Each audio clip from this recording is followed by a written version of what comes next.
O'zbekiston Respublikasi Prezidenti tomonidan 2025-yil 21-fevraldagi uy-joy va ipoteka bozorini yanada rivojlantirishga oid qo'shimcha chora-tadbirlar to'g'risidagi PF26-sonli farmon imzolandi.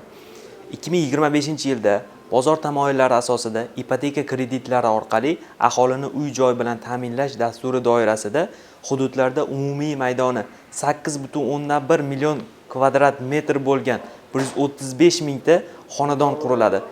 Ipoteka krediti bo'yicha dastlabki badal va foiz to'lovlarining bir qismi kompensatsiya qilishga ajratiladigan subsidiya miqdori 1,5 baravarga oshiriladi. Ushbu maqsadlar uchun davlat byudjetidan 2,5 trillion so'm yo'naltiriladi. Ikkinchidan, 20,9 trillion so'mlik ipoteka kreditlari ajratiladi. Ipoteka krediti bo'yicha subsidiyalar ajratilish uchun arizalar 2025-yil 3-martdan 1-noyabrga qadar davom etadi.